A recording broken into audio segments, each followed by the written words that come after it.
Okay, Mike, you tell me when you're ready. We're good? All right, guys, we're going to just get started. I'm going to do open public meeting, pledge of allegiance, roll call, and then we're going to get right to Mary and have her start us on our goals, okay? So, New Jersey Open Public Meetings Law was enacted to ensure the right of the public to have advance notice of and to attend the meetings of public bodies, at which time any business affecting their interests is discussed and acted upon. In accordance with the provisions of this Act and Board of Education Policy 0162, the Board of Education of the Borough of Bound Brook has caused notice of this meeting to be posted in the board office and at Bound Brook High School and mailed or faxed to the Courier News, Bound Brook Borough Clerk, South Bound Brook Board of Education, and any person who has requested individual notice and paid the required fee. Please stand for the Pledge of Allegiance. I pledge allegiance to the flag of the United States of America and to the republic for which it stands, one nation, under God, indivisible, with liberty and justice for all. Can we do a roll call, please?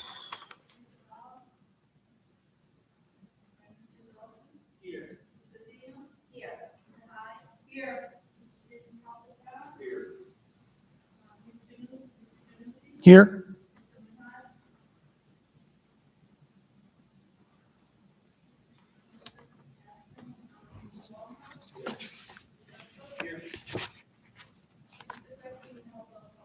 Thank you very much. At this time, I'd like to invite our rep from NJSBA, Mary Ann Friedman, to help us set some goals.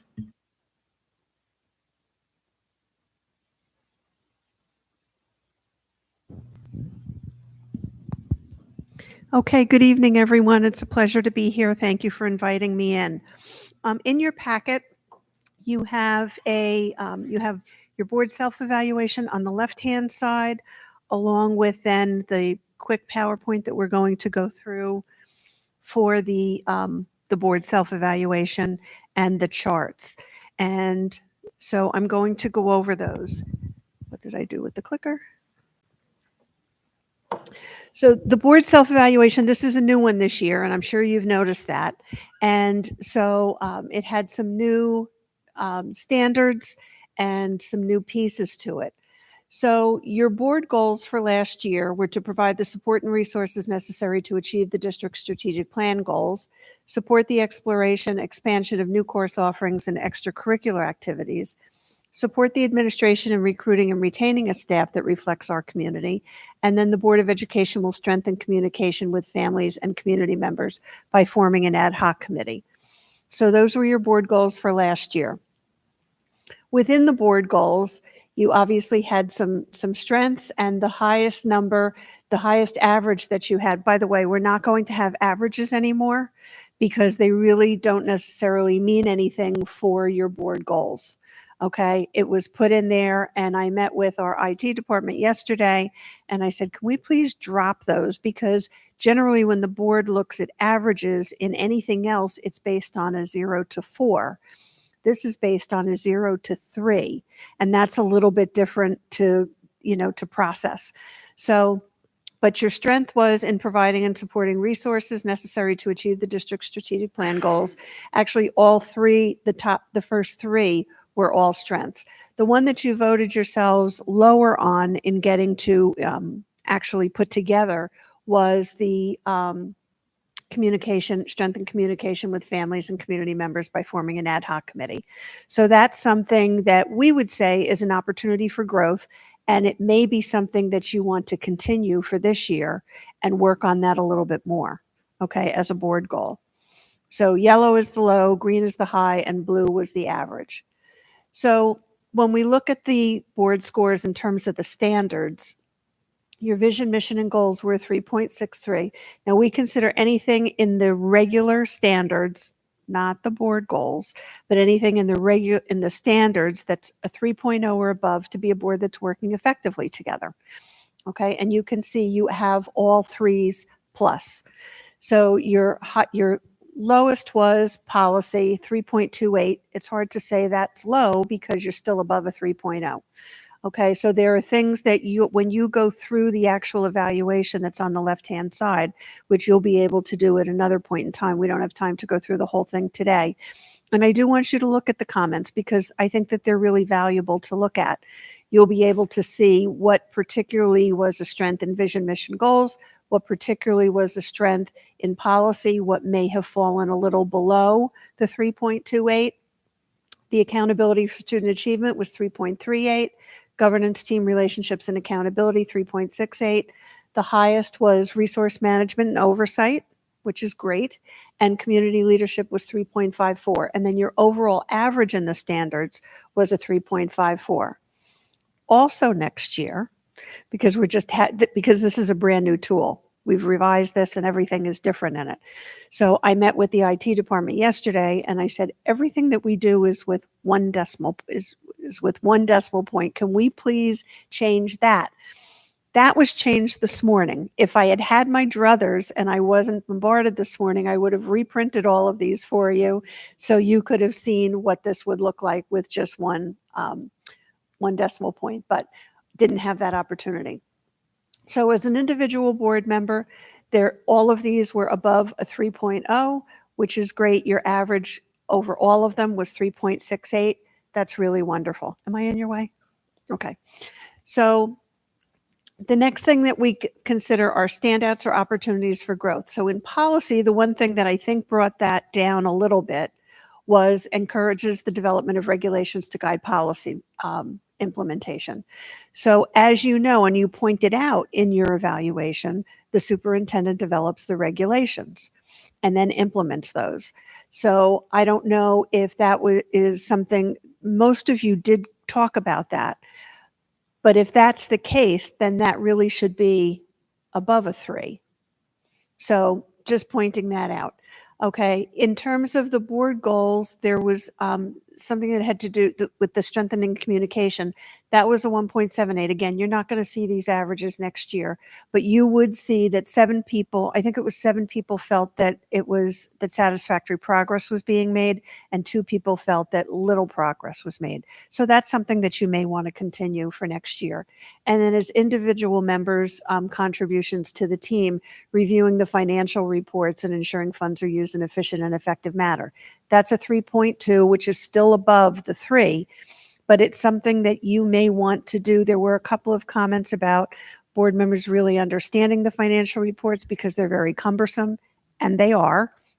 So that's something that, and I was going to say, because I didn't know that Mr. Gorski had retired, I was going to say that's something that Mr. Gorski can actually review with you. And you could also have, in the interim, while we're getting you a new field service rep, I would be happy to come in and work with your new business administrator to develop a program that we both could co-facilitate that would help you to understand those financial reports better, and for me to be able to talk about the board's actual role in the finances. So that's something that we could do together if you would like to, and if the board would like. Okay. So what you want to think about in terms of board goals is what can our board do to be more effective in our areas of responsibility? Should any of last year's goals be continued, or any part of them be continued? Do we need to do anything with policy development or with policy revision? Is our governance structure working well for us? Seem to be from your board self-evaluation. Communications, that was one of the things that you had in the board goals also that was a little bit lower. What are our strengths? What do we do well? What do we need to improve on? And what professional development would assist us in meeting those responsibilities that we have? So these are some examples of board goals. Complete the superintendent's eval within the statutory timeline.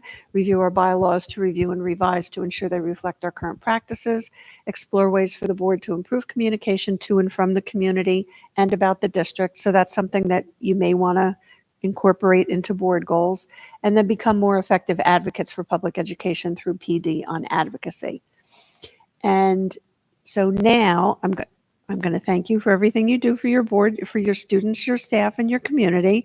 And now I'm going to ask if we flip to the other PowerPoint, because on the other side, did you, to the other PowerPoint that's goal setting, did you want me to go through district goals, or is that something that you're going to work with Dr. Freeman about? Because I spoke to him yesterday about bringing some ideas forth about the development of district goals that then could be a starting point for conversation. So I don't know if you want to do that or just go to board goals since we have limited time.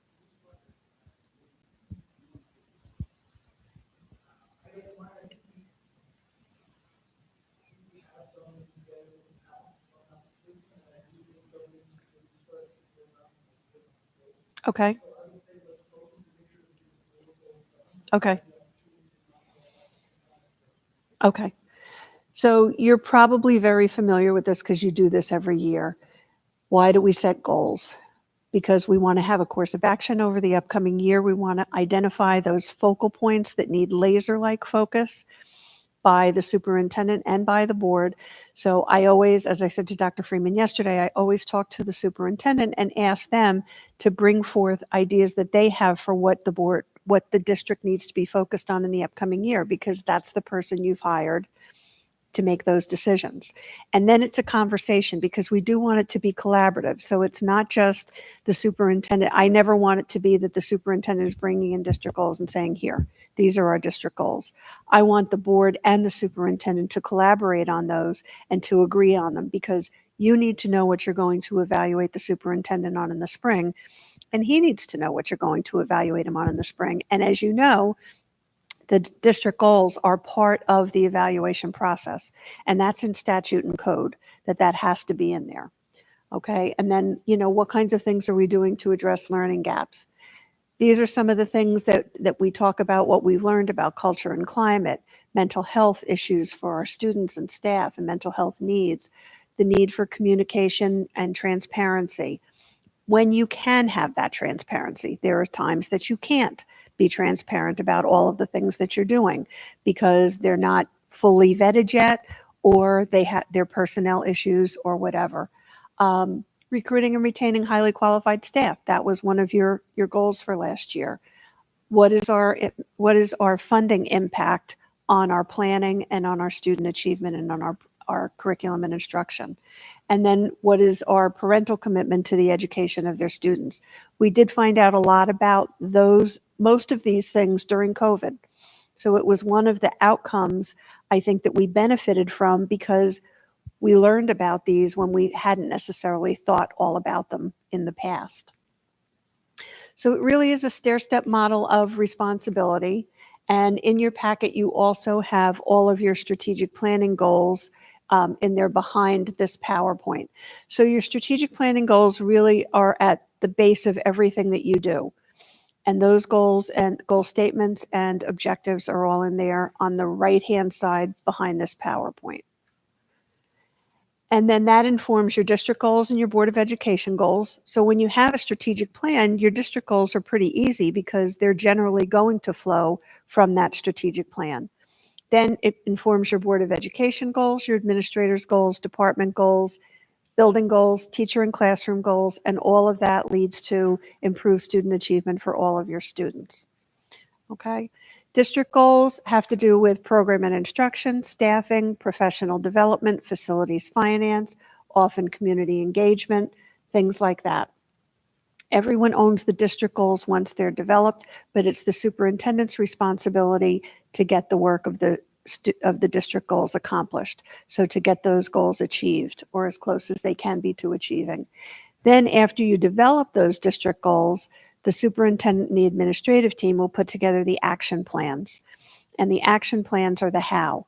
So the district goals are what the board wants to see in the upcoming year, and the action plans are the how.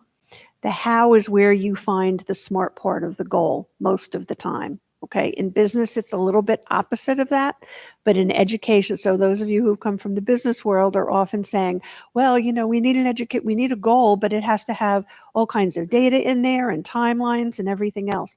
That's what the action plans do. And that's how the superintendent lets you know how he's going to accomplish that goal. I just want to make sure that everybody has one. Hi. No problem. Hi. You're welcome. So the superintendent determines with the administrative team how he's going to accomplish those goals. There'll be major activities that will be listed. Then it will be who's responsible for them, What are the resources that we need to accomplish those? What are the timelines for those individual activities? And what is our evidence that this activity has been accomplished? Okay, and those are all part of the action plans.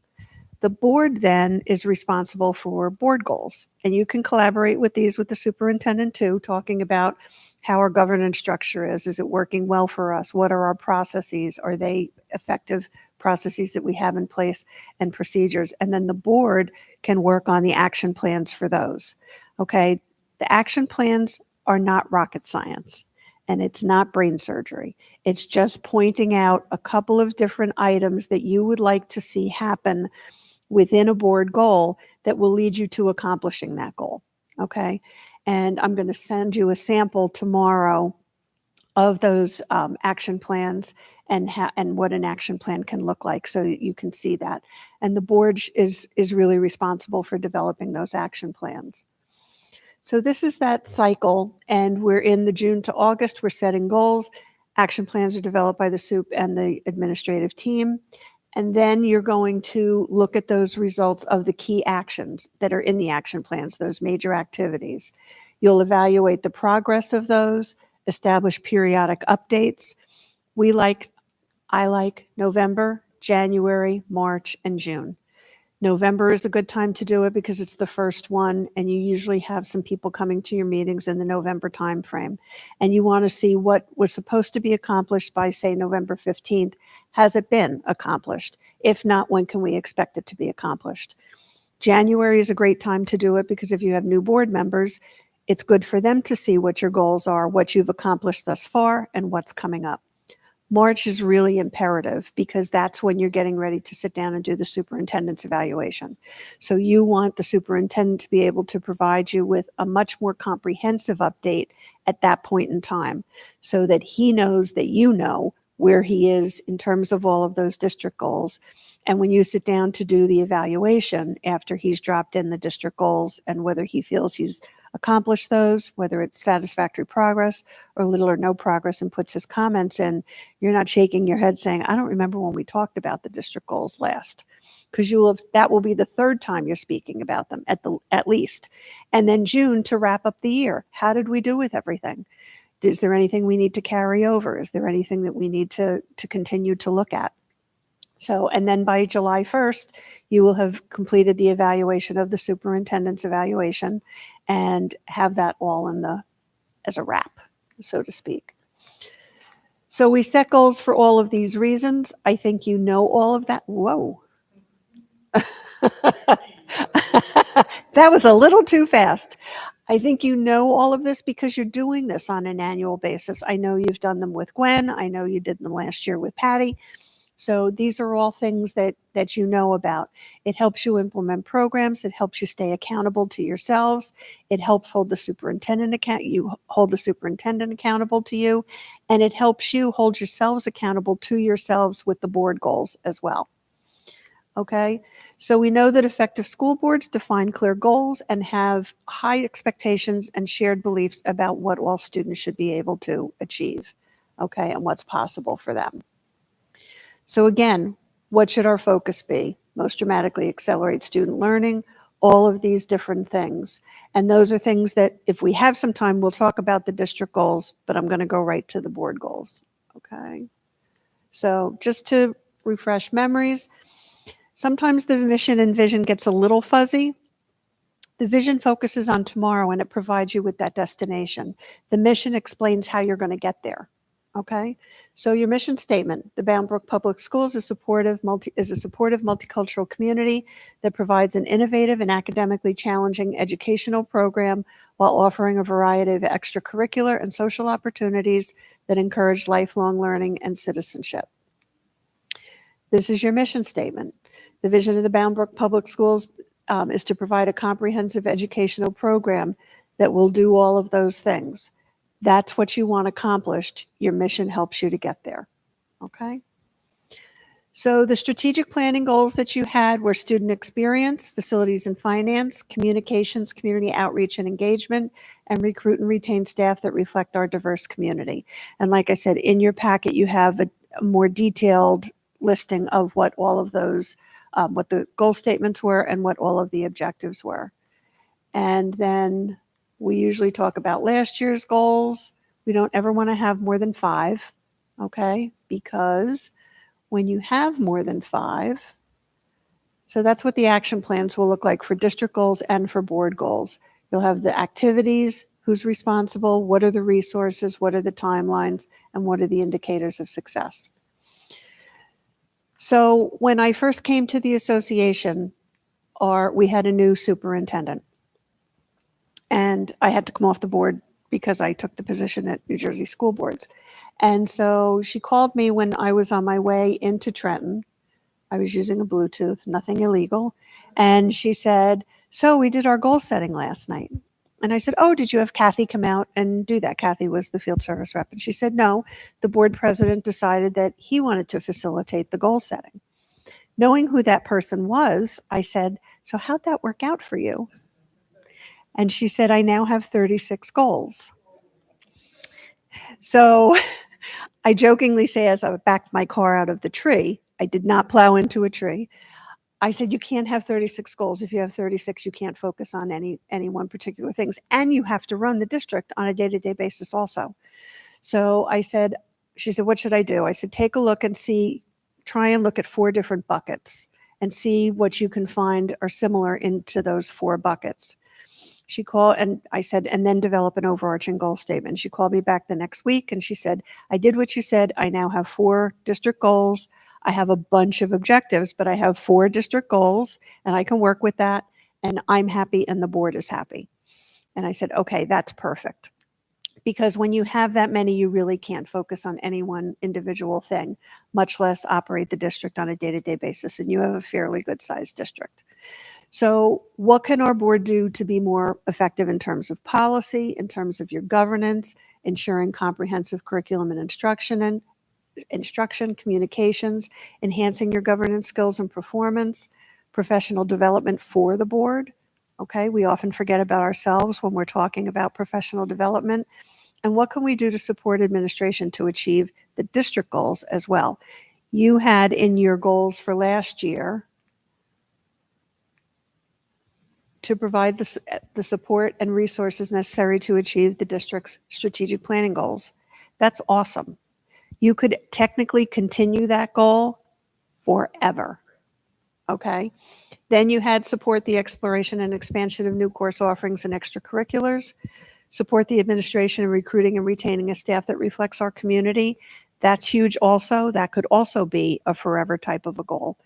And then the Board of Education, oh dear, will strengthen communication with families and community members by forming an ad hoc committee. So those were all goals from last year. Is there anything from last year that you would like to continue in this upcoming year? Recording. And then one comment platforming off Mary Ann's, which is number 1, I think is great. And it gets us tied back to the strategic plan goals.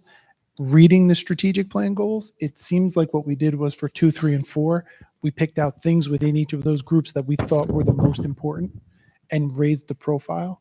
The only critique that I have of what we agreed on for last year was I think we were a little bit too prescriptive for number 4. So saying that we're going to form an ad hoc really is a specific action. It's not really about an outcome. And I would like to see us be, a little bit better in terms of how we aim to engage the community or address their needs, because that could take a variety of different forms. And in this one, we kind of locked ourselves into one very specific avenue. But otherwise, I think that the format kind of works and is repurposable. It probably would just be good to spend a few minutes looking at where we should be in the strategic plan in year 3, I think we're going into now, to see exactly how we might want to frame some of those things. So. Number 1, absolutely. That's the thing, just to get the kids what they need. And I'm also looking at number 4, because just looking at the data that was provided, it was saying communication. How are we going to communicate? I agree with you. Get out the specifics of ad hoc committee, and then we'll do the how. Those will be our objectives.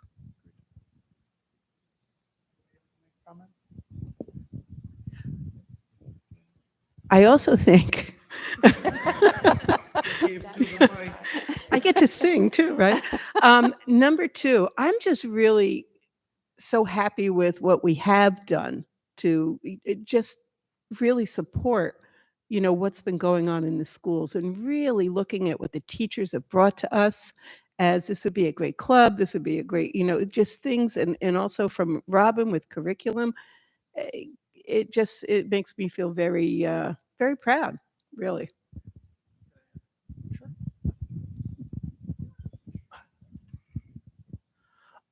So I'm on board with everything that's been said. The only thing I would like, I was thinking about, so I'm putting out in the open, for number 2 and number 3, we talked about supporting the exploration, supporting the administration and recruiting, and I feel we've done a really great job in that. So instead of supporting it, I would like to build on that. So maybe to reword it or to rephrase it, and that was strengthening and the expansion, or maybe strengthening the course offerings that we currently have, because we've done a lot, and we even have a new one that's on the agenda for today that I'm sure you guys have noticed. So that's what I think what we may need to do for 2 and 3. And I agree with your comment about the ad hoc committee. Let's take that out and we can focus on the how. But everything else I do agree on.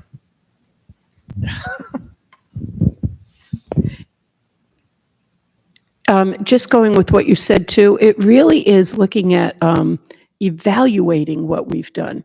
So now we have it where we have been supporting. So how is it going? What is being effective? What is, maybe we need to tweak that kind of thing. So I think that that's a lofty and a goal that's, that would be a good goal. So what I'm hearing is that number 1 could be to continue to provide the support and resources necessary to achieve the district's strategic plan goals. The second one could be continue to support and expand new course offerings and extracurricular activities. Let me know if I'm wrong, okay? Because I could be. Not perfect.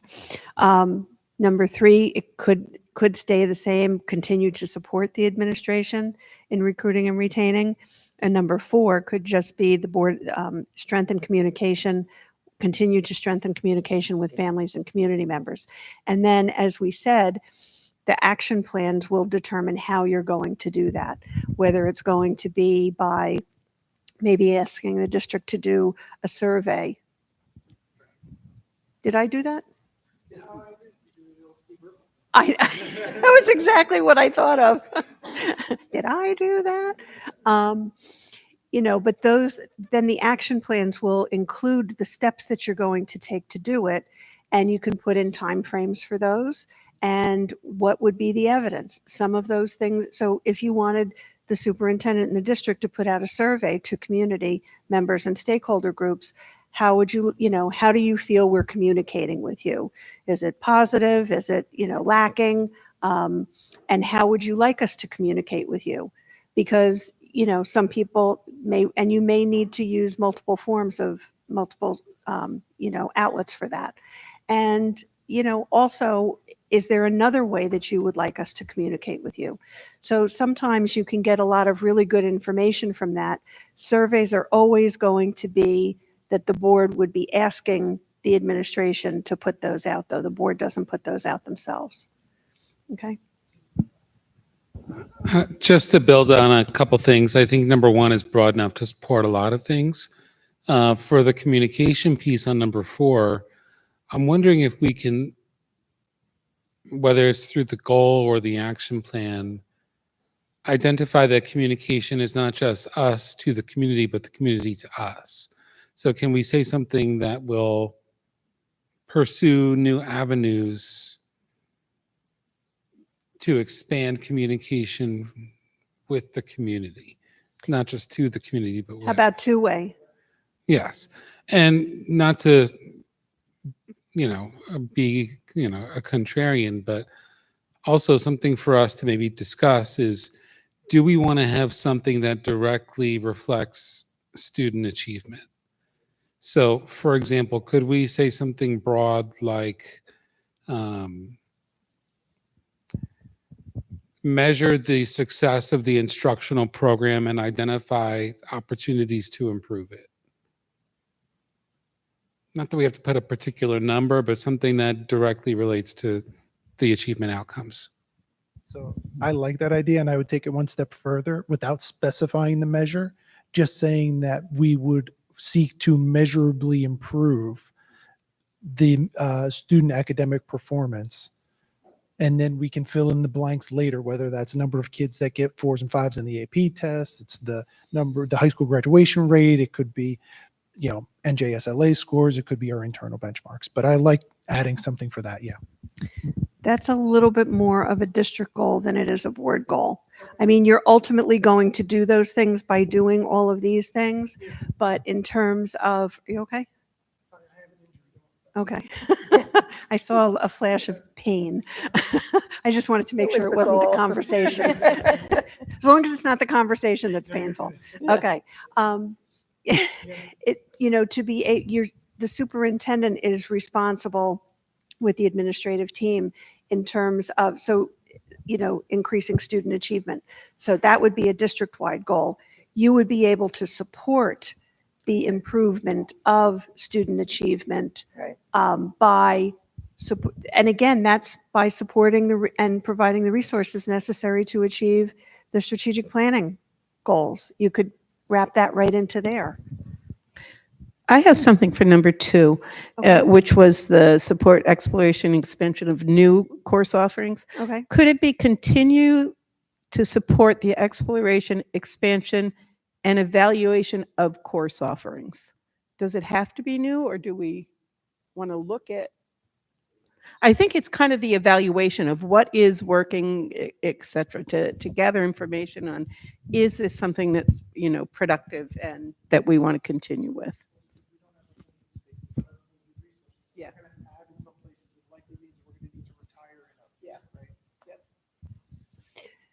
So continue to support the exploration and expansion of new course offerings and extracurricular activities, and Take the word new out so that we can make it looking it all. okay. Okay, so continue to support the exploration and expansion of course offerings and extracurricular activities. I also said evaluation, but I'm not sure if that's applicable there. But that would be with the survey, et cetera, surveys that might come out as to. So you could then ask the superintendent to provide you with reports, with a report once a year, twice a year, whatever, after fall extracurriculars, after spring extracurriculars, on how those expanded course offerings are working. Probably does that anyway, lets you know how many, if you started a new club and you started a new extracurricular and there's only 5 kids that are involved in it, are you able to continue with that? Is that sustainable? And maybe it is, because maybe the second year you're going to get 25 kids because now they know those 5 kids have really talked about it. So those are all suggestions and things that you would have to discuss and figure out how you wanted to move forward with. And the superintendent would be recommending what to do with that also. Because remember, everything needs to come at the recommendation of the superintendent. I'm going to ask one leading question, and I apologize for not sitting still. Is there anything that we've talked about over the last 12 months, or things or concepts, ideas that we've wanted to focus on that we don't think are adequately reflected in the board goals that we're talking about right now? Initiatives. I don't see any. I think this reflects the majority of them, but I think that's my biggest concern. If we just stick with kind of what we had and roll the majority of it forward, are we perpetuating gaps? And that's more of a question for you guys to think about. I don't really know the answer. I want my own mic. I've said this many times, when you're looking at programs and you're looking at change, it doesn't happen overnight. Correct. This is something you're looking a good 3 to 5 years for things to really become systemic. So having these goals, and these are lofty goals, these are they have meat on them. And it is going to take time to have it just be part of the culture. So I have no problem with sticking with this and just expanding on what we've already done.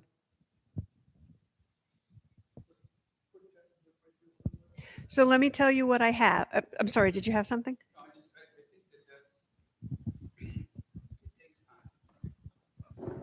Thanks. I was just saying, I agree with Sue. It takes time. These are lofty goals.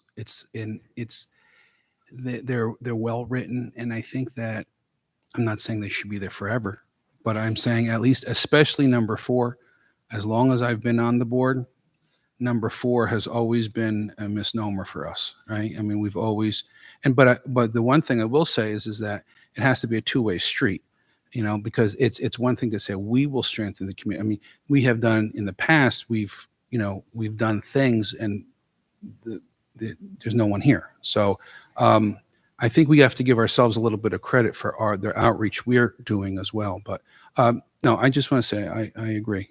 I think that makes sense. So I have the mic. I'm gonna Don. Okay, so let me read you what I have. Continue to advance student achievement by providing the support and resources necessary to achieve the district's strategic planning goals. Love it? Okay. Continue to support the exploration and expansion of course offerings and extracurricular activities. Agreed. Continue to support the administration in recruiting and retaining a staff that reflects our community. That's often a huge, huge goal. And for the board to be supportive of that is also very, very helpful to your superintendent. Oops, it keeps going dark on me.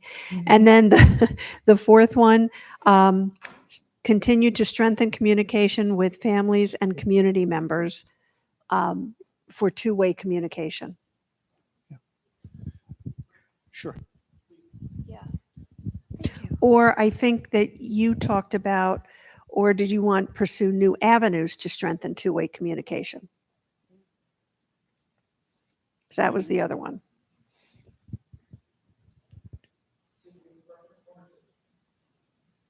I mean, I think if you leave it broad, it gives the administration a lot more latitude in how to achieve the goal. Right, because even the work that we're doing, parents were, everything, the website, like that, all fit inside of that. Yeah. And that was my kind of point. If we were restricted just what we have, all of those things. Yeah. So you like the pursue part? Pursue new avenues to strengthen two-way communication with our community and stakeholders? That gives us, I don't want to say an outlet, which we can make our best effort, but in order for there to be communication, it has to be something. So we can control the part that we're responsible for, which is making an effort to encourage it, continue to have it. But at the end of the day, if it's ineffective, it may be because people are interested in us. That's a different issue. I have a question. Sure. Do we feel like there's a need for reprioritization of these goals? So if 4 has been identified as an area of growth, would we want to maybe move 4 to number 1? Is that relevant? Does it matter? Or does the public see 1 as what we're thinking is the most important to least important out of the 4? In my experience, no, but you could have that experience here and I wouldn't know that. So they can be bulleted instead of numbers if you wanted. And that would make it, so that each is equally important. We could do that. Yeah, that seems good. Okay. So I have one comment and then one question. The comment is, we were able to obtain our master board certification last year, but we know that we have no intention of stopping on continuing education. We haven't identified what that course of study is going to look like or how we're going to get there. So as a board, I think it's one of the things we have the most control over, and it probably should be represented in our goals in some way, shape, or form. Continue board professional development through NJSBA's Academy program. Great. And then my question actually is for Nick. Has Southbound Brook set their goals yet? Okay. Is there anything that you're aware of that's related to Southbound Brook that we should be considering for inclusion in ours at this time? Okay. And if that changes, we figure it out from there.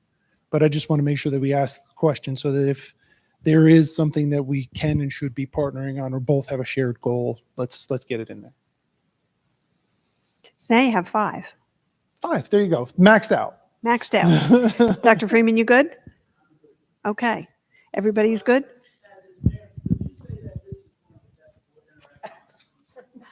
Absolutely. I'm being serious too.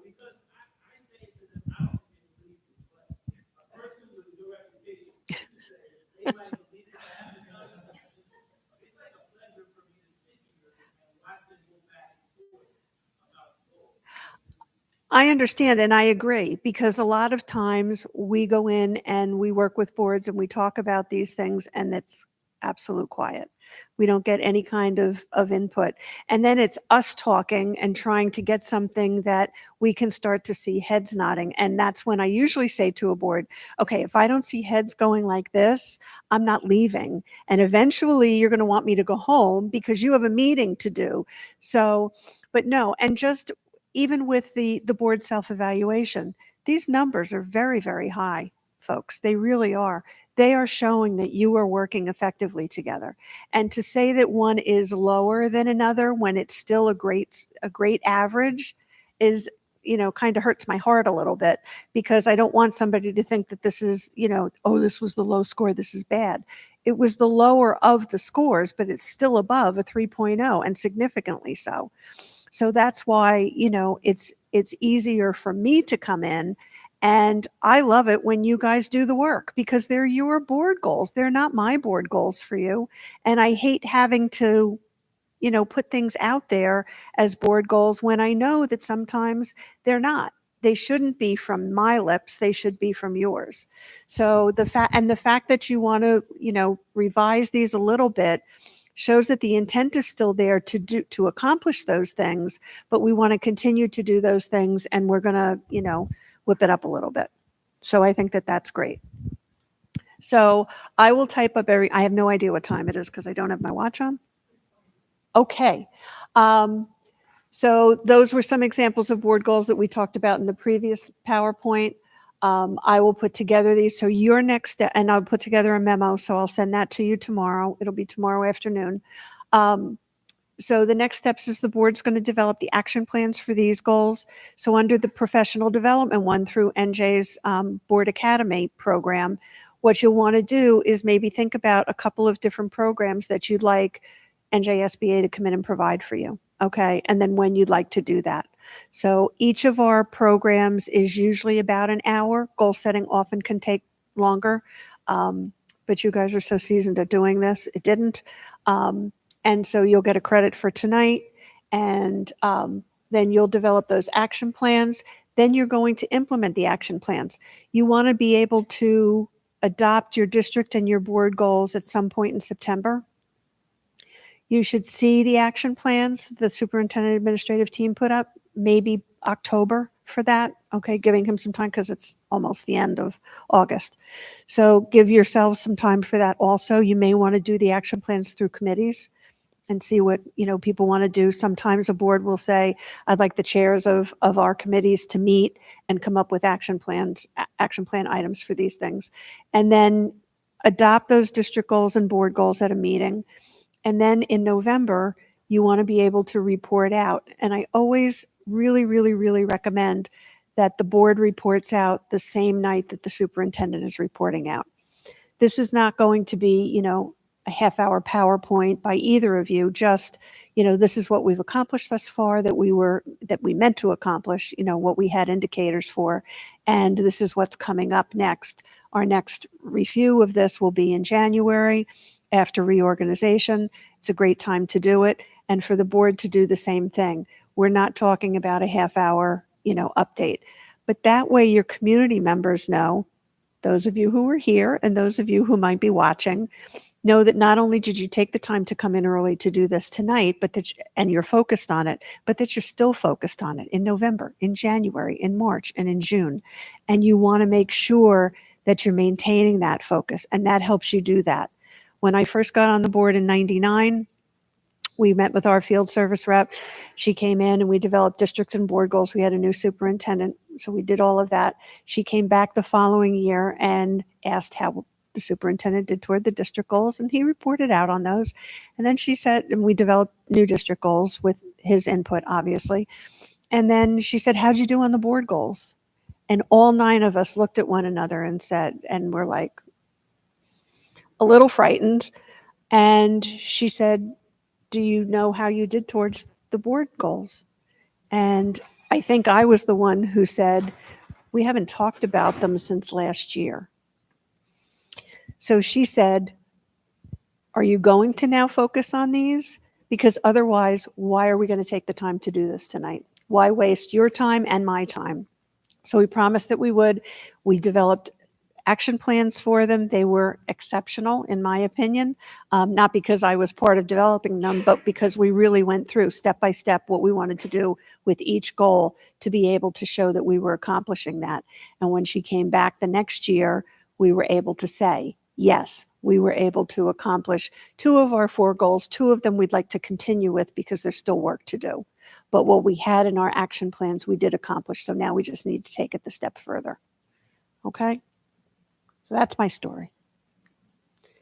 This is what the action plan will look like for you. Again, it's exactly the same as the district one, only it says board goals and objectives. And what questions might you have?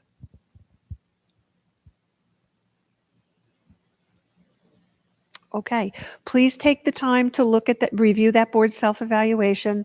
I think it's going to give you a lot of good insight into the good work that you're doing. There are some things that were mentioned in there about challenges that you may want to take a look at and address, and those you can do anyway. The thing that I wanted to mention on the charts too, because the charts are different this year. So it's at the back of the board self-evaluation. And on the colored graph charts, colored bars, you'll see that in vision, mission, and goals, 100% of you said that you were either exemplary or proficient in vision, mission, and goals.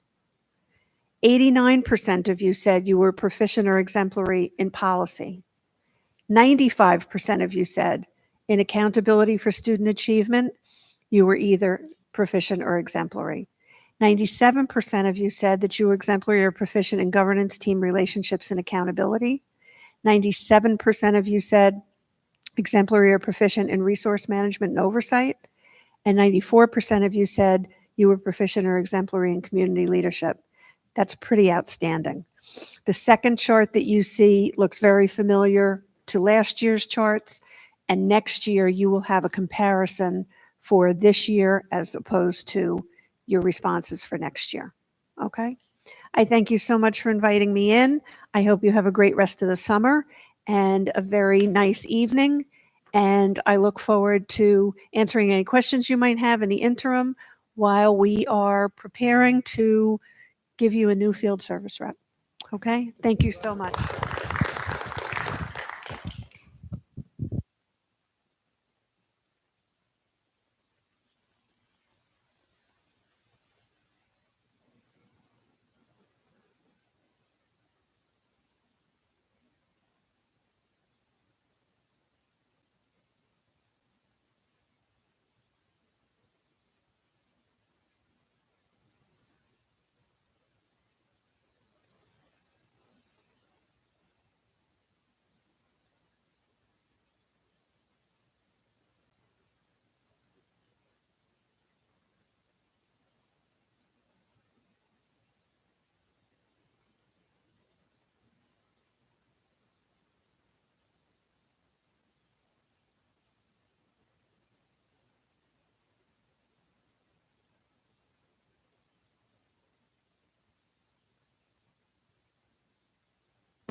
All right. Is this good, Mike, with the phone, with the microphone? Is it good? It's on. Can you hear me now? Okay. Yes, yes. All right. Well, good evening, everybody. I am here excited to present to you the access reports and do a comparison over the last 3 years. And I hope that you enjoy it. I know at the educational committee meeting, I started doing this. I changed some things around, so it's going to look a little bit different. But I'm excited to present our results for our students.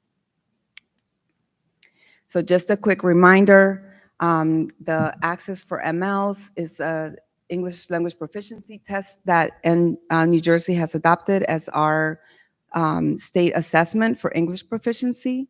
So once a year, between probably the beginning of February and the end of March, all of our multilingual learners are required to take that test.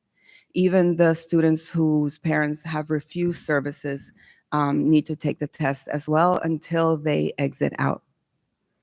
The purpose is to monitor the student progress in English language proficiency and also to serve as just one of the many criteria that we have to look at to determine if a student is ready to exit the program.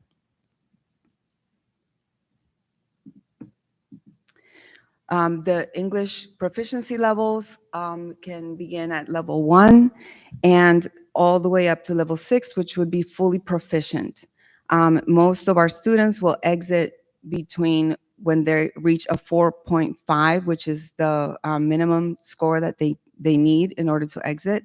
And then at times we've seen students have like a 5.8. So the previous year they didn't achieve the 4.5, but then the following year they're 5.8 or a 5.9. So depending on the student, they can make different types of gains as far as their language proficiency. So let me see. The proficiency is measured in reading, writing, speaking, and listening, the 4 domains.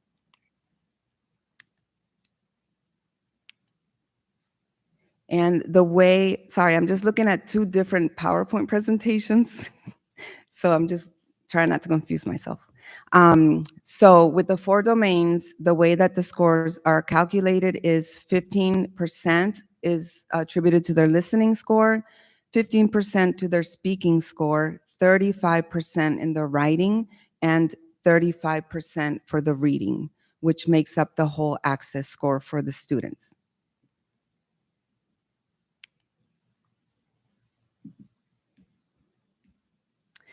This is the student individual report. So every student we actually have already mailed all of the individual reports to the homes.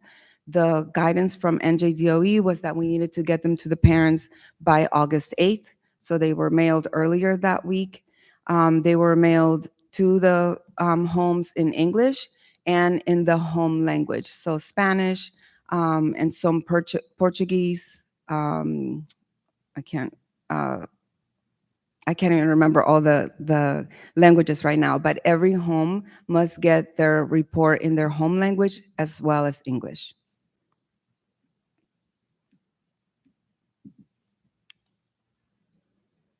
From that score, we get a document or we can get data that is called the can-do descriptors, which gives us a picture of what the student can do at each of those proficiency levels across the 4 domains.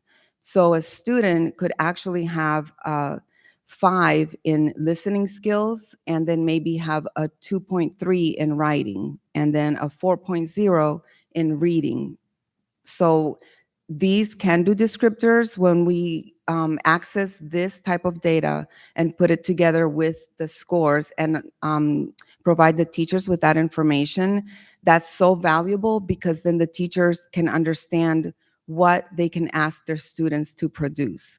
So the can-do descriptors at level 2, they need certain strategies, so that's also stated in there.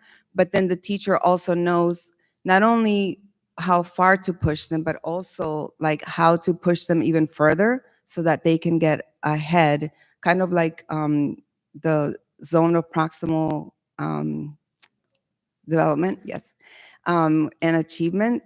The teachers can also like push them a little bit harder with their language proficiency.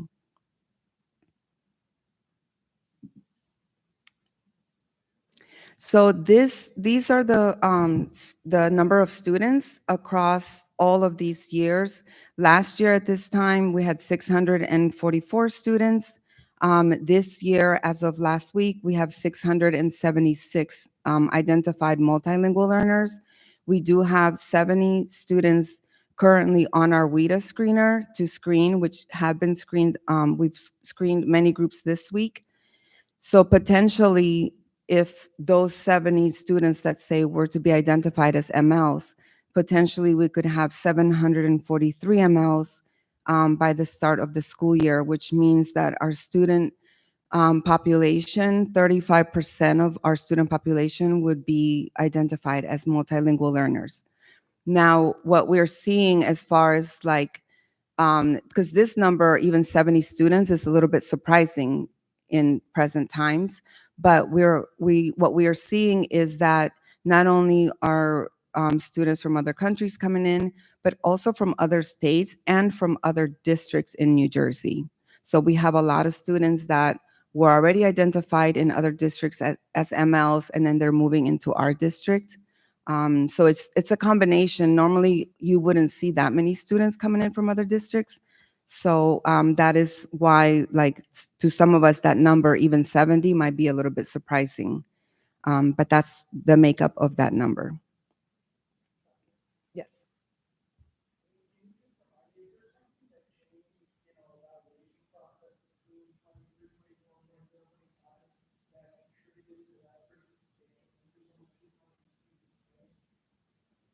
Yes. So during that time, actually, we don't know if it was attributed to like COVID kind of like winding down, but it's not only this district, districts across the United States, across New Jersey, they experienced an influx of students coming in.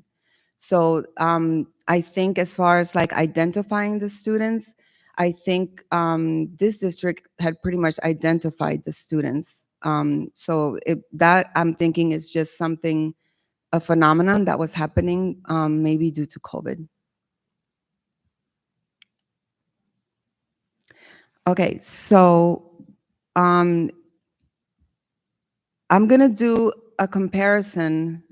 At times it's gonna be 2 years, and then you're gonna see actually an overview over the 3 years. So just bear with me because I think it's good data. So this year we tested 587 MLs. So this number excludes our pre-K 3 and 4 identified multilingual learners. So 587 students from grades kindergarten all the way through 12th grade. Out of those 587, 18 were parent refusals, and 40 of our students this year exited the program, or not exited the program, because I'm going to correct myself, because our dual language students do not exit the program. Even if they get that exit score and are proficient and could be exited, they are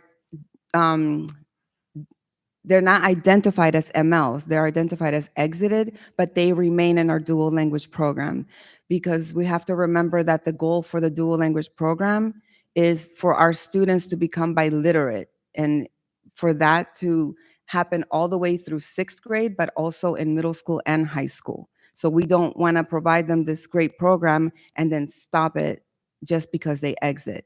But the guidance is that, yes, we can de-identify them as MLs, but they will remain in the program for as long as we have it and for as many grade levels as we have it in the district.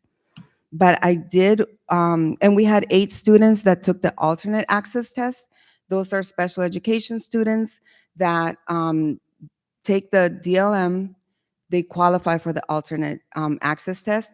But also we can have students that are in the lower elementary, like kindergarten, first and second, that can take the alternate test if we get together as a group, special education, our department, the teachers, the ESL teachers, and if we're in agreement that that would be best for that student, then I send the code to NJDOE, and then they approve for that student to take the alternate test.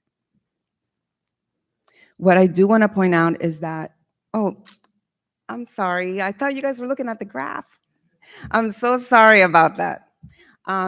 Okay, so this is everything I've been talking about.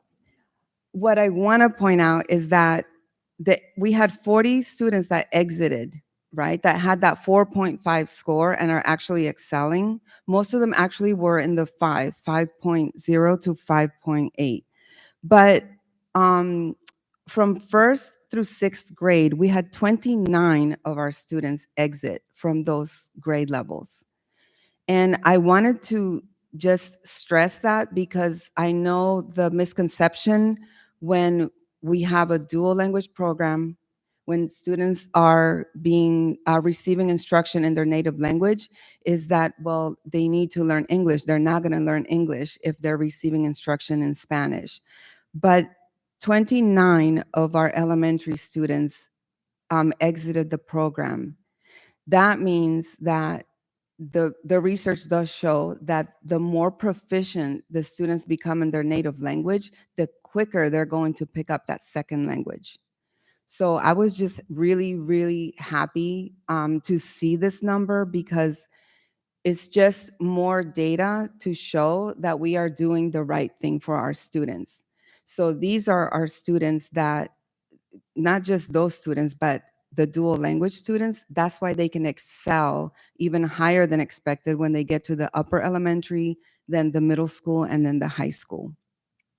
So 3 of our exited students were from the middle school, and 8 of our students were from the high school. Any questions about this? Okay. So I'm going to share with you just an overview of the access results from 22 to 23. And this was before we implemented a full-time bilingual program here in Bound Brook.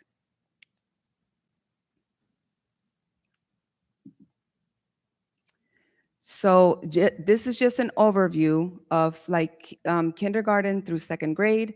You can see that at kindergarten, they were emerging, and in grade 1 and 2, they were developing. Now, sometimes the question is, well, how can those kindergartners already be at that emerging level? It's because even up until right now, our preschool 3 and 4 is all in English. They receive English instruction. So those students, their conversational English, even though they might not speak it as much and are a little apprehensive about speaking it, they're understanding a little bit more. So they come into kindergarten and we think, wow, like they're really becoming fluent in English. And then they can still progress in grade 1 and grade 2. But then we see just the data change as far as like their proficiency levels starting in grade 3.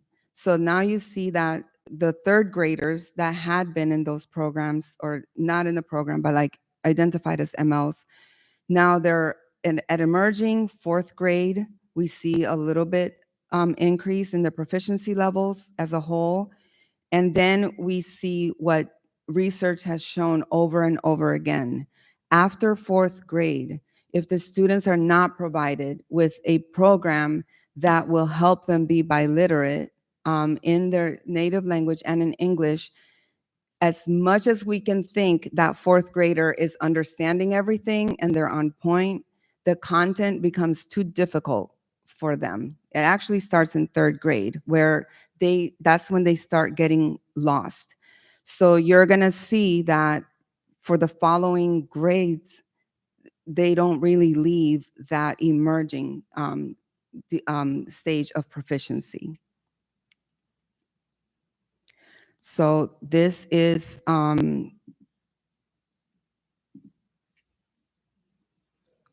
what, 7 through 12? Okay, hold on a second.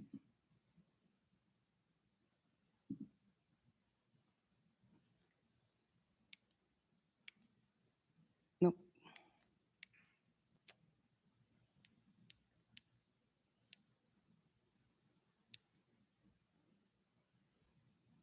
Okay, 3, 4, 3, 4, 5, 6. There's, I got myself confused. Okay, so 7 through 12. So as you can see here, all of those grade levels, really from grade 5 all the way through juniors in high school, those students did not go up any levels as a whole until they got to 12th grade. And this is why, if you remember last year when I presented, it was sad to know, like, we have a lot of long-term multilingual learners at the high school. And this is the reason why. Like, the content is too difficult for our students who did not have a proper bilingual education program. So this data is from the district here, from Linkit. It shows the proficiency levels by grade. And, you know, I wanted you to see that picture because there has been significant progress in my eyes as far as like the last 2 years, but it's because our students are finally getting the appropriate program for them to be able to succeed, not only in language proficiency, but also academically.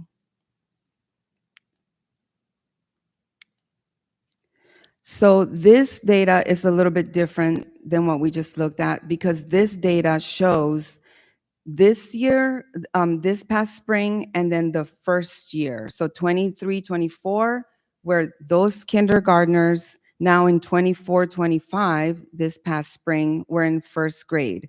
So this shows, I'm gonna have to take this off. So this shows, look at the success that they've had in language proficiency, where in kindergarten, 62% of our kindergartners were at an entering level. And on the right side, it's exactly the same students that we're looking at. So it's a comparison student for student. So the entering went down to 22%. 22%. Emerging from 16% to 36%, developing from 16% to 40%. So to me, as somebody who's always looking at these proficiency levels, this is phenomenal that our students in 1 year, really 1.5 years of having instruction in their native language and in English, could actually go from those lower levels to all the way up to expanding. So we have 2% of our first graders reach that level of expanding. Same thing for first grade. Our current second graders, 40% emerging, 42%, not that big of a difference. But the entering, 26% went down to 7% in that same cohort. And then expanding again. Our current third graders went from 27% emerging, then to 11% this year, 42% developing to 53% developing, and 18% expanding to 25% expanding.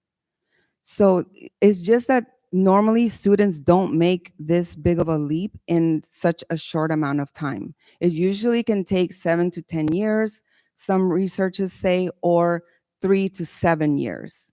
But it's phenomenal to me that our students are up to this task and are really, really excelling in the program.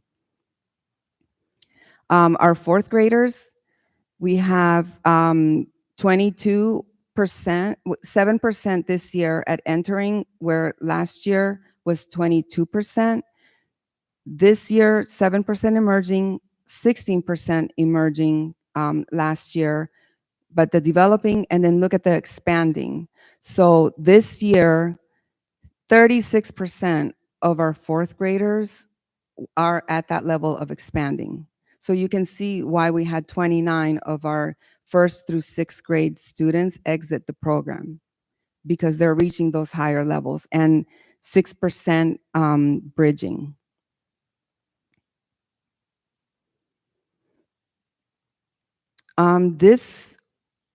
The 3% are at the entering, where last year it was 10%.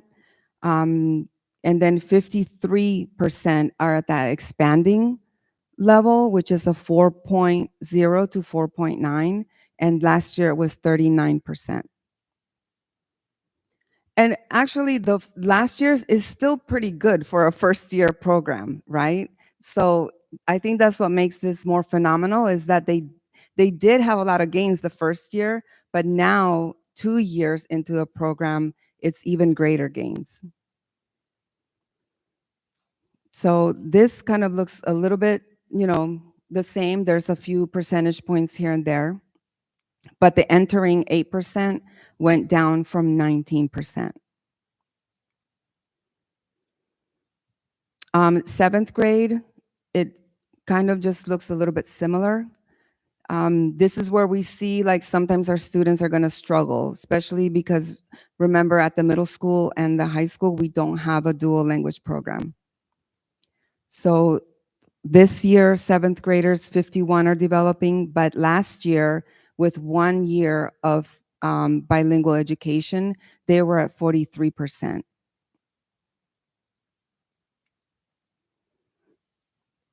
Our eighth graders, 52% developing, 36% were developing last year.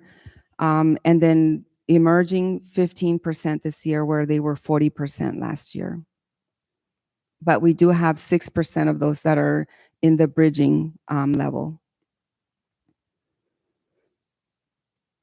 Our current ninth graders, 50% of them developing, 30% last year were developing, 20% emerging, where last year it was 40% emerging. And then we do see some of, like, the 3% that are bridging, which are probably those students that did exit at the high school. 10th graders, there wasn't really that much movement.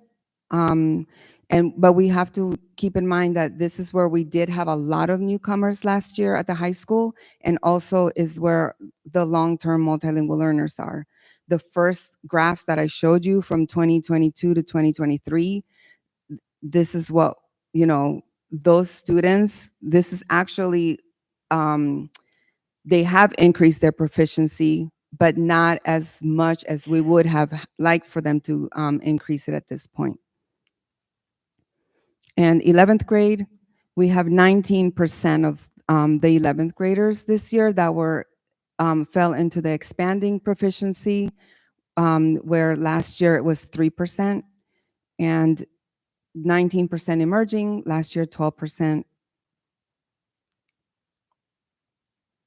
And then our current seniors, we have 8% of them scored in expanding, or fell in the proficiency level of expanding.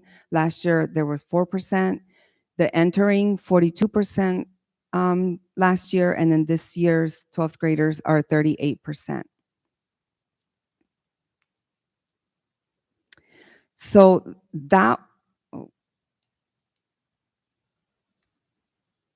this is the presentation of the access scores. I am going to give you a little bit more data on the different things that are happening throughout our district. But before I do that, are there any questions regarding the access reports? Any questions or comments? Yep. Thank you so much for all this information. It's really great, but it also kind of breaks my heart a little, because I think about the kids that are in high school now that didn't have you guys the support, and that's why you're seeing these scores. And I thought it was amazing to see how many high school level kids we had in Bamberg that started here in kindergarten and got all the way to 12th grade and didn't get that support, and that we're doing it now is amazing. So Mhm. I can see where the numbers aren't going to be as high in high school because those kids never had Yes. that from the beginning. And the fact that our kindergartners and our first graders are showing so much improvement just over a year, Mhm. I'd love to see, it's going to take, 12 years, but I'd love to see a side by side with our graduating class this year or even last year compared to the kids that are going to come up through the district Mhm. and do a side by side so we can really see our accomplishments with it. Because yeah, it was very surprising to me, but it also reflects, I'm going to assume it reflects our overall grade point averages and scores within the district too. Mhm. So 35% of our students getting this much support and feeling accomplished and feeling developed Mhm. should really make a huge impact on the district. So Yeah, definitely. thanks And for what you guys are doing. you're welcome. And thank you for saying all that because we know that that is where our heart breaks is at that high school. But we also have put in a lot of supports. And you're going to see also this year, it's going to be a little bit different for our MLs at the high school. So I'm excited that you're going to be able to see that as well. So Claudia, Mhm. last year when you gave a presentation, I used a word. I'm going to use it again. Humbled. I'm humbled at the progress that our kids have made. I think when I look at these numbers, you're advocating and you're giving a voice to those kids. Those kids are kids, Mhm. and you have every right to be proud. And your staff is phenomenal, and we Yes. are truly, truly lucky to have you and to have this program because when we look at the numbers, it's a chain is only as strong as its weakest link, right? Mhm. And we're pulling our kids, they're all together, and that's what I like to see. And you're giving a voice to people who have not had a voice.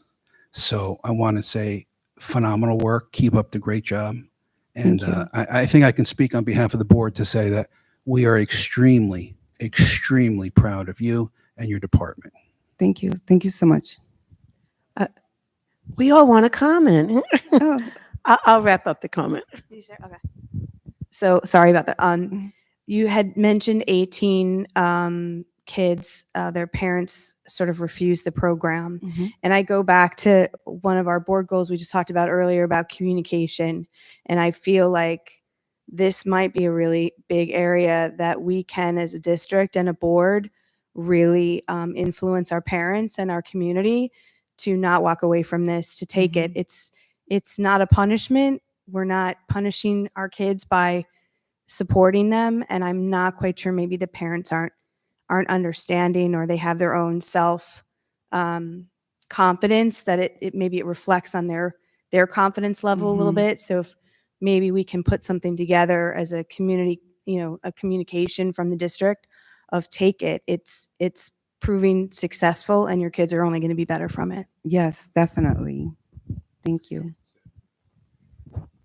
I just want to build on some of the comments the other members have said, and on behalf of the board, I hope that you and your teachers know how proud we are of the work you're doing, and just to underscore a couple things that I think might illustrate that a little bit.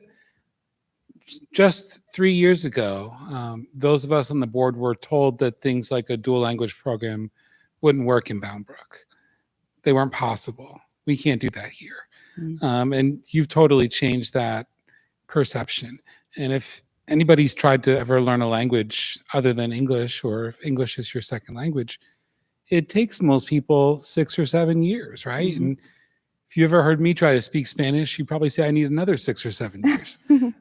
But to see the amount of growth that the kids are making in just 1 year really speaks to the amount of professional development you've arranged, the amount of support you've Mhm. provided, and those teachers battling through that change. And change is difficult in education Mhm. to get those results, which are really incredible. And they could put our district on the map Mhm. if we keep going in that direction. And I just want to underscore the teachers as well. Finding teachers who can work in these programs with the right certificates is really hard. So for example, in the school that I work at, I was recently trying to hire a classroom teacher. We put a job posting out there, about 60 applicants. Also had to hire a bilingual teacher. I had 1 applicant. So the idea that you've built this program with, I believe, over 20 teachers in 3 years, when a lot of schools struggle to find 1 teacher in 3 years, is illustrative of the way that you've gone about trying to find people with your colleagues in the schools, in the central office. That's a huge feat just to find the right people to staff this program. So please take a moment to send our thanks to all of the teachers. Let them know we see their great work, but also to reflect upon your own work, that we're really proud of what you're bringing to our district, and we're grateful on behalf of our kids and our community for what you're doing. Thank you so much for all that. And I wanted to add too, I remember when you were going and trying to get teachers to, really, this is a great thing. And you're like, okay. And it really started. And that's huge, just getting that buy-in. And again, getting change and just that mindset of where you're going to go. I also want to say, for me, I love seeing an apple to apple comparison. We're seeing these kindergartners as first graders, then we'll see the first graders as second graders. Yes. That data is very rich, and it's just so nice to see. And you truly can see the progress. So thank you for all you're doing. We appreciate it. Thank you. Thank you. Okay.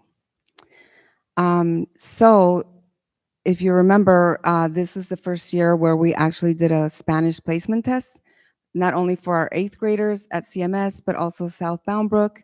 And we actually decided to just give all our MLs the placement test as well at the end of last year, because we are going to be providing Spanish language arts for them, hopefully the beginning of a dual language program at the high school.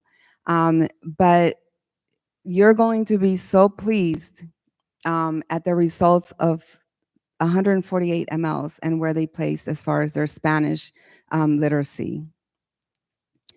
So for this year, and we already have all of these courses in play for this year, you can see we had Spanish, we will have Spanish for heritage speakers, levels 1 and 2, and we have 14 and 19 students that's placed in that type of program that would be best suited for them.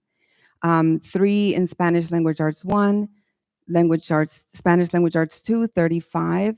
But look at the Spanish Honors 3. And I just want to remind you that these are students where their native language, they haven't even had an opportunity to actually show us what they could do. So the fact that they could take a Spanish placement test, which was created by our Spanish language teacher, so it wasn't an easy one, but that we have 40 in Spanish Honors 3, we have 19 in Spanish Honors 4, and 10 AP Spanish, and then 4 Spanish 1 CP, and then 4 in Spanish 2 CP. So this is now where, like, it is sad that our students were not served in the way that they needed to be served at the high school. But when I see this, it just makes me so happy, because I cannot wait to see where this is gonna lead. And then remember, the more we strengthen their native language, you're gonna see those access scores go up for their English proficiency as well. Also, we have the data for this year of our multilingual learners who were recommended for honors and were recommended for AP and are also in dual enrollment courses this coming year. So these are the MLs that are going to be in our honors courses. We included the Spanish 3 and Spanish 4 honors, but you can see the other courses where we will have some of the MLs: honors geometry, pre-calculus, English, US history, modern world, environmental, biology, chemistry. And a lot of these MLs were actually recommended by their teachers. to go into honors. And our ESL teachers as well work very hard to make sure that the students are prepared to take honors classes from their ESL classes. This is a number of students, although it's not as large, but this is just the beginning of students that are in AP courses. So we have one student that is in AP Statistics, then AP English, AP US, Biology, Physics, Computers, and then AP Spanish. And then the number of MLs that are in dual enrollment courses: Stockton University, Raritan Valley Community College. And you can see the different courses that are on there where they are taking the dual enrollment. So this makes me really happy because it's specific to the high school. It's specific to our MLs that deserve to have an opportunity like this. So I hope that that gives you a little bit of, happiness, because I know it's sad to see sometimes the data. But this, I'm very excited for our high school, for our whole district, but specifically for the high school, to see what these students are capable of doing. So in closing, everything that you see in red is what we're going to be implementing this coming year. So for pre-K, we met as a team and we decided that it would be best for us to start this coming year, to start the dual language program at pre-K 4 and start it in January, where hopefully we'll have enough classrooms. But then we will take September through December to take that time to make sure that our preschool teachers are totally trained in dual language immersion. So I think that that's a great plan. We all felt really good about it. And then we will continue with the K-6 full-time dual language. And at the middle school, we are going to have Spanish language arts, which will be given by our world language teacher. We're going to provide that to our 7th grade dual language students, because last year at the end of their 6th grade, these students were wondering and asking their teachers, wait, what program are we going to have at the middle school when we leave here, when we leave Smalley? So we heard them. This is what happens with dual language students. They just start thinking and they advocate for themselves. So we're happy that we're going to be able to provide that for them. And then for our ESL program, we will have the ESL levels 1 through 3. So we will have an advanced ESL at the middle school for the first time. And we also will have the integrated English language arts levels 1 through 3 as well. And then that will put them in a path for success once they get to the high school. And then at the high school, as I mentioned, we will have Spanish language arts 1 and 2 for our MLs, and then the Spanish for heritage speakers levels 1 and 2. And we'll continue with the high intensity ESL for our students. And then I just wanted to give you a quick overview of the staff. So we have, as of right now, 14 bilingual Spanish world teachers and some independent world teachers there. We also have 7 English world teachers in our dual language program. And for our ESL staff, we have 13 ESL teachers from grades K through 12th grade. And world language, we have 7 world language teachers, one of which is French. So we're going to continue with the sheltered instruction training for our new teachers who newly hired for this year, as well as keep training the current staff that has been here in the district to make sure that every single teacher, especially at the middle school and high school, are trained in sheltered instruction training so that they can make that content comprehensible for our MLs in general education courses. We'll continue the dual language training. We actually, today was the second day of dual language training for our newly hired teachers. So it was Monday and today with Dr. Willem. So it was wonderful to see those teachers, 3 of which Robin and I actually interviewed on the spot when we went to the career fairs last I think it was May and June. So it was so good to see them there as well. And one of my biggest goals for this coming year is the increased parent engagement. Last year was a little bit difficult because of current situations happening. But I'm hoping that this year we're going to be able to reach those parents. And like you were saying, because of the success of the dual language program already, hopefully that will motivate them to want to get involved more in education. So the goal is to have the bilingual parent advisory committee established again, and then to offer at least 3 parent workshops throughout the school year for our multilingual families. And that's it for the presentation. So, any questions on the second half of the presentation? No? Are you a little happier? Okay. Yeah, it makes me happy too, just to see like all those students taking those courses. So, but thank you so much for your support and for your comments and encouragement. Thank you.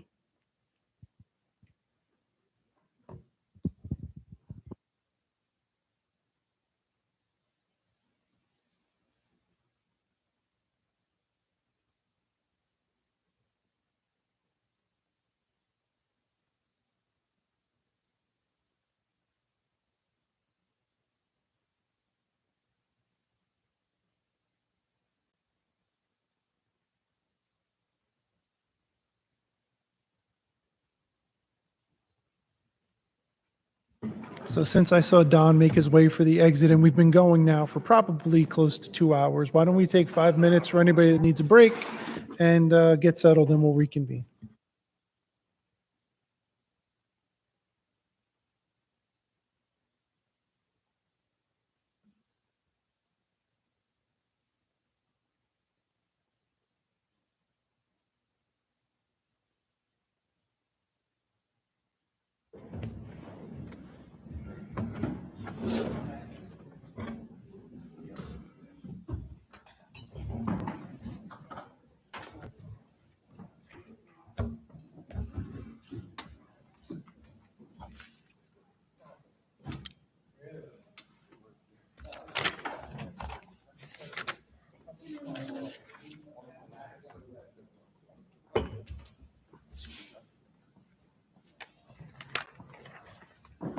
Hey, Christine, how you doing? How are you doing?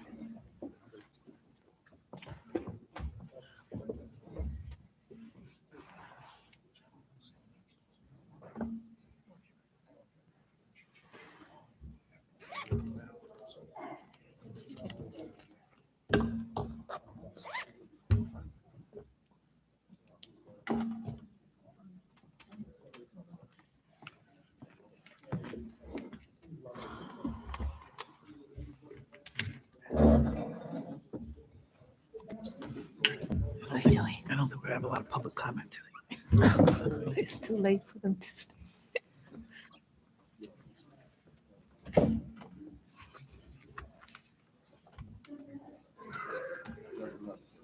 Do you know if we have our executive session today? Yeah, should be pretty short. Oh. Yeah, there's no HIB, so it should be real short. Oh, okay.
Very excited that in a few days, we're going to have students and teachers back in the halls, ready to welcome them back. We're very excited about this year and the great things that are going to happen.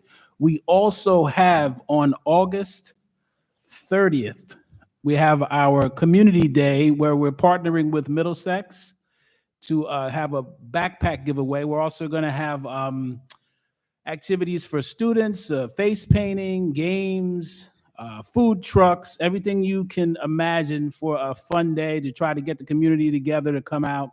We're going to try to make it an annual tradition where we start the year off celebrating and having a good time with each other before the year starts. So if you can, please join us. We realize it's a little late notice and it's on that weekend. However, great opportunity to get a free book bag and some supplies as well as have a good time. Excellent. Thank you, Dr. Freeman. Our student board member, Harrison, is not with us this evening. He actually sent his regrets earlier and also gave an update that there wasn't much to report since school is currently out of session. So looking forward to having him back and hearing his first report in the month of September. That's going to bring us up to committees. Mr. Dawson, you're up first for education. I will keep it brief for the board. Our committee spent some time with Dr. Heisman reviewing the presentation that we just received as a board. So obviously very exciting work. We're going in a great direction with our multilingual kids and the world language program within the district. So we're all pretty excited about that and can't wait to see what next year brings. Excellent. Thank you, Mr. Dawson. Any questions on Education Committee? All right, we're up to Governance Committee in place of Mr. Bowell. I believe Ms. High will be giving an update. Okay, I too am going to be brief, but I think you beat me, Sid.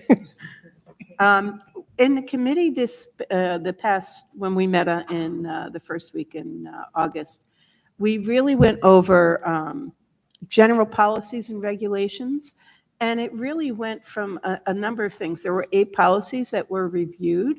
And it went from, number of board members, terms, board elections, this public school choice, mandated curriculum requirements, et cetera. And yes, even the use of sunscreen, that is a policy. And then it was very specific to the business administrator. There were also 8 policies.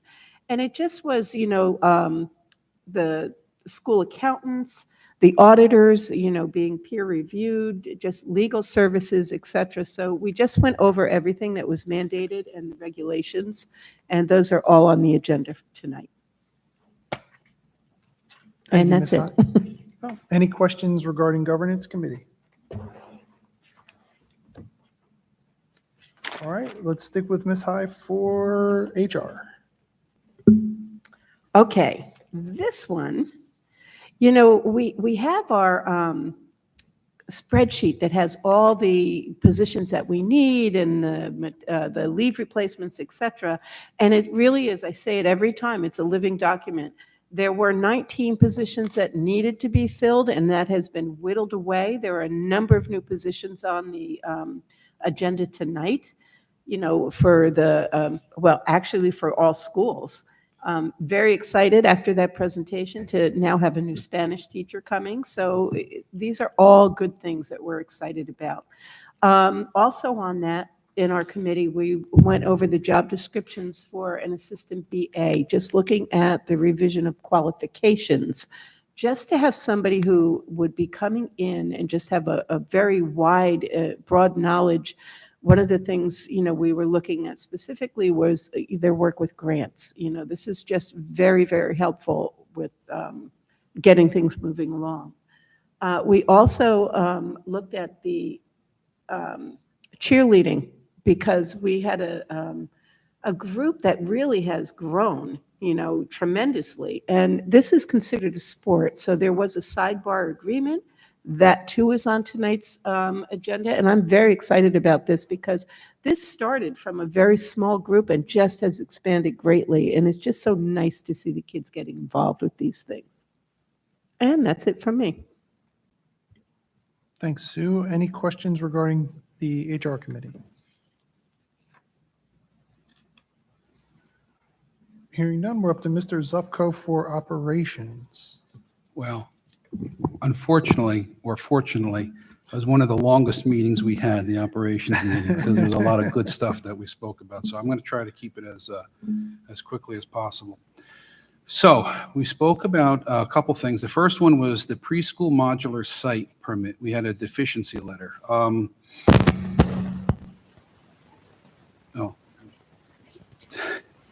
To make a long story short, basically the DEP is using flood data from 1988. They're using maps from 1988. The engineer and our architect are looking into submitted paperwork. We're working with the township and applied for a hardship waiver to build higher. Once a DEP updates their new maps, then this should not be an issue. This may cause a delay in relation to the modulars, but we are waiting on all of this to see exactly where this goes. So that was number one. The second one, and I want to give a shout out to our maintenance department, who always do a phenomenal job. Our maintenance department, especially it was about last month when we had committee meetings and all of us drove through like the torrential rains to get to the board office. There was flooding at the annex. We had an emergency approval letter from the county, contacted the insurance adjusters. They're looking at getting compensation for that. We were shown pictures of the damage that occurred at the annex, and everything is being adjusted. HVAC, teacher equipment. There was actually a door that was blown out due to the amount of water. That is all being taken care of. The football field was amazing to see. We had seen pictures of, it was like a sci-fi movie where the turf was actually bubbling up. And that had to be addressed as well, and it is being addressed. We also talked about shared services with South Bound in relation to transportation, snow removal, and we're going to be having there's going to be some possible meeting dates to discuss those services a little bit more in depth. Talking about, I'm going to steal a little thunder from Sue about the assistant BA position. We're looking, updating a job description for that, for the business office staff, and the position is something that will definitely help us out. We're interested in getting that filled as soon as possible to try to help out our BA. Talked about some health insurance. Health insurance was a big topic. Health insurance is going up everywhere. There's increases 15 to 25%. We were looking at different options for different companies. We talked about various claims that were submitted and how we're adjusting and dealing with that, dealing with a possible consortium that would help cut costs. So the administrative team is doing a phenomenal job in looking at alternatives to help out our teachers and our district. Custodial services, we're back with Pritchard. That is something that hasn't changed. So we have our custodial services set. And we also talked about public relation firm to take a look at where we are and where we need to go. We talked about our current public relations firm and other firms that could possibly guide the district in the future in different directions. So we're going to be looking at where we're at for this year, and Dr. Freeman and his administrative team will be looking at throughout the year some other options in relation to what other directions we need to go to really highlight, like tonight, the incredible news that we heard tonight in relation to our, our dual language, multi-language learning program. I mean, that's just phenomenal. The numbers that we saw tonight, phenomenal. I mean, then that would be something that I hope would make our public relations list. So, I mean, there's so many good things happening within the district. We just want to focus all of those good things and make sure that everything is taken care of. Finally, we talked about the website and the website rollout. It is being done differently this year. I don't know if all of you had got a chance to take a look at the website, but it's definitely something that I know that there's a lot of stakeholders involved. For the departments, we're going to try to make sure that it is more user-friendly and has a better description than in the past. And I'm excited to find this year for the website to be even better. I know there was a lot that was discussed. Do we have any questions or comments? If not, I'll hand it back to you, Mr. President. Thank you, Mr. Zupko. Any questions for Roger on operations? I can see how that meeting might have run a little bit long. That was a lot. Yeah, it was good. A little bit long, but good. All right. With that complete, Sue, do we have a report for SCESC? Okay, please take it away. Okay. So with Somerset County Ed Services Commission, some of the things that are going on in their operations, they're building updates. They have completed their roof, which was a biggie. They also did some reconfiguration of the space. The multi-purpose room renovation is on target. They have 7 new offices for guidance counselors, 3 state-of-the-art classrooms, a sensory room that can service 30 elementary school students comfortably. And they are just right now awaiting inspections to have that all okayed, so they have their cert to open it. They continue all year with student intakes. They've had reorganization within the school, which is just looking at the responsibilities, with the LDTC working with teachers and drawing up IEPs. They were talking specifically that, IEP intakes can take 1 to 3 hours, and they're doing about 3 a day. So it's a very busy time for them. All of their counselors are now SAC certified, which is really nice. They are looking for a building and trades person in the career center. They just hired a music technology, or they're starting a music technology program. And this isn't just music, it's the technical work. It's all aspects, working on instruments, working on speakers, on just the sound systems, etc. They also created an employee handbook, which Mr. Dunsavage was happy to share with anybody who would like a copy. And he was also voted in as Superintendent of the Year. He's a great guy and well-deserved. So they'll be celebrating that later on. And that is it for ESC. Excellent. Thanks, Sue. Any questions on Somerset County ESC? All right. Last but not least, Mr. Incalcaterra, anything to report for Southbound Brook? The asbestos remediation has been finished for this section for this year. The roof is a week away from being finished, and everything is rolling along smoothly.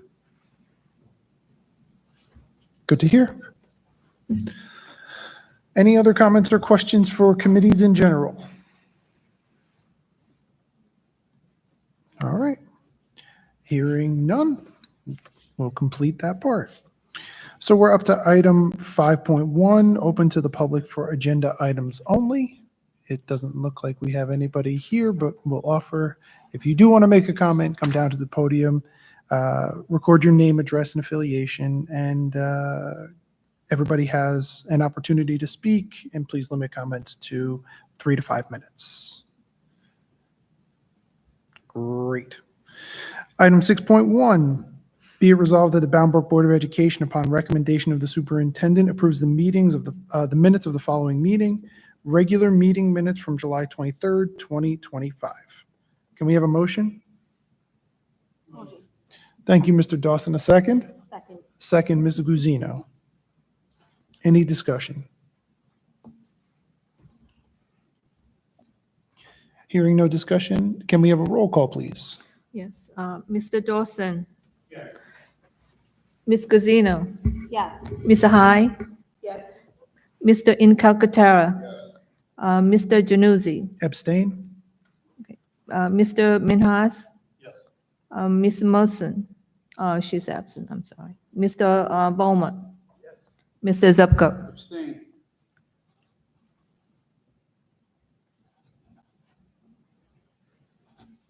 Motion passes. Thank you. Item 7.1, be it resolved that the superintendent recommends for approval the resolutions as outlined in district personnel resolutions 7.2 through 7.57. Can I have a motion? Motion. Thank you, Mr. Zupko. A second? Thank you, Mr. Incalcatera. Any discussion?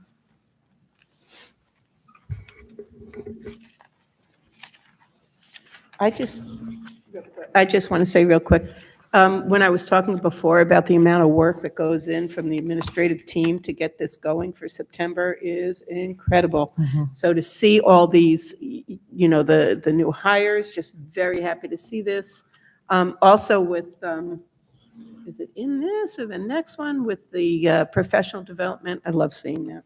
I'll tell you, I was so impressed myself with the fact that our administrative team did a lot of professional development, several days, but they were still able to get back and fill some of these crucial positions. But we hired today 2 very crucial positions, which prevented us from having to make a bunch of serious schedule changes. So I commend them for that.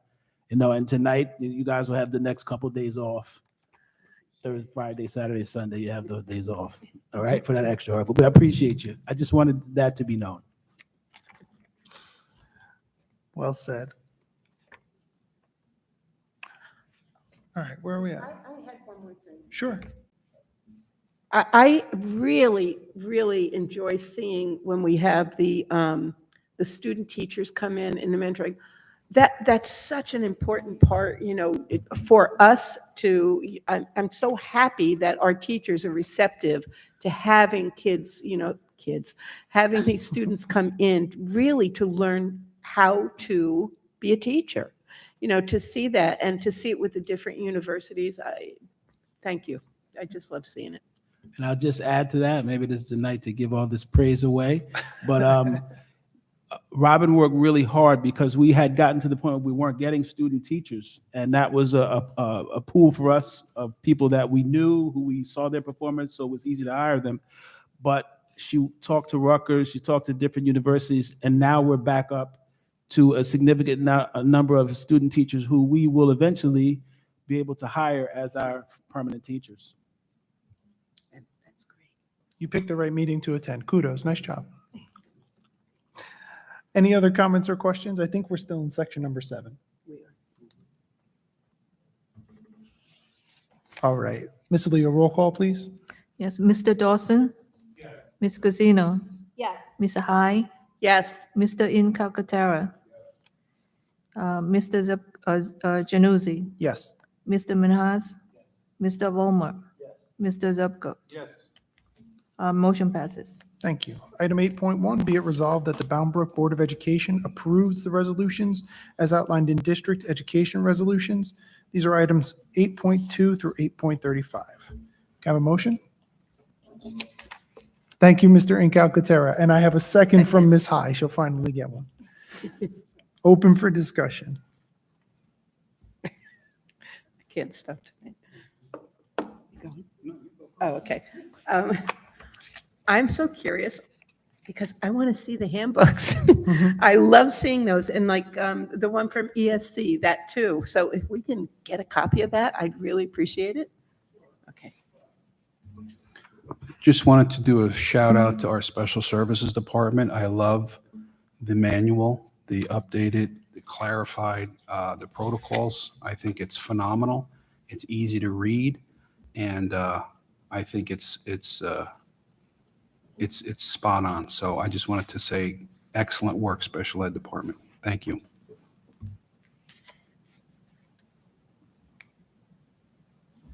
I'm going to ask a question, but hopefully the answer is correct. It looks like our planning for social events and class trips We're a little bit further ahead of the curve this year than we have been in the past. Anything you want to add about that, or maybe just throw some kudos to the team for, getting us further ahead in that cycle? It's part of part of just the development of the district, the business department and the coordination between the schools in terms of asking to get those things on, making sure we have things appropriately funded, make sure we have the transportation. So the team worked really hard in unison to kind of get those things on as soon ahead of time as we can. And obviously did a pretty good job of it because things are on very early this year. It's great. Hopefully it makes it easier for everybody throughout the year too. Absolutely. Any other comments or questions on Section 8? All right, hearing none. Ms. Lee, can we have a roll call, please? Sure. Mr. Dawson? Yes. Ms. Gazino? Yes. Ms. Hai? Yes. Ms. Incacatera? Mr. Januzzi? Yes. Mr. Minhas? Yes. Mr. Volmer? Mr. Zupko? Yes. Motion passes. Thank you. Item 9.1, be it resolved that the Bound Brook Board of Education approves the resolutions as outlined in board action resolutions. These are items 9.2 through 9.30. Can I have a motion? Motion. Thank you, Mr. Dawson. A second. Ms. High? Second. There we go. Any discussion?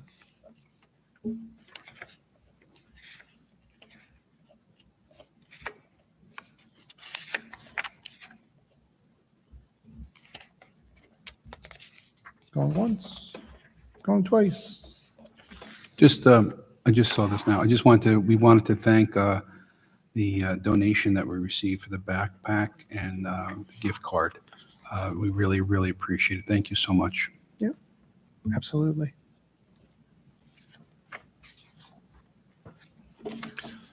All right, Ms. Leo, roll call, please. Sure. Mr. Dawson? Yes. Ms. Gazino? Yes. Ms. Hai? Yes. Ms. Incacatera? Yes. Mr. Januzzi? Yes. Mr. Minhas? Yes. Mr. Volmer? Yes. Mr. Zupko? Yes. Motion passes. Thank you. I have received no other matters to come before the board. That moves us to number 11, and we are open for new business if there's anything one of the members would like to raise that was not otherwise addressed on the agenda.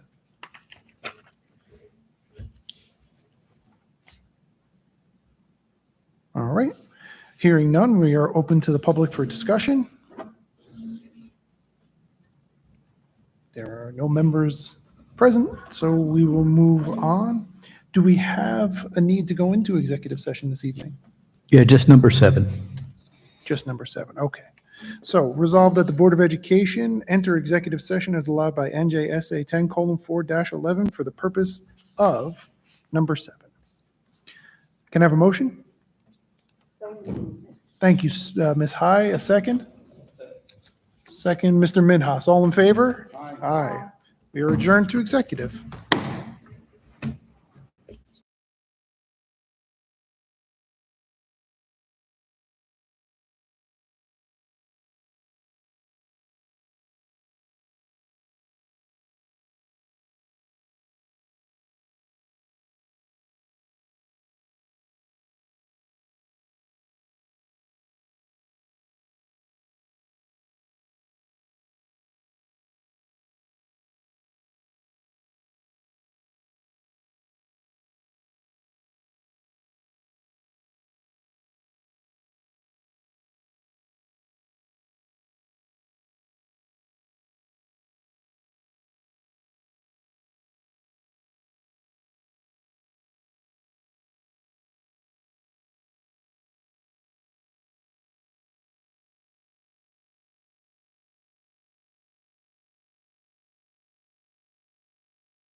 Okay, everybody, we're all back. 6. Returning from executive session, since we have nothing to move in items 14 and 15, we're skipping right to 16.1, and I will entertain a motion to adjourn.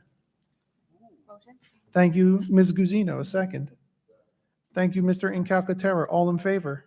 Aye, we are adjourned.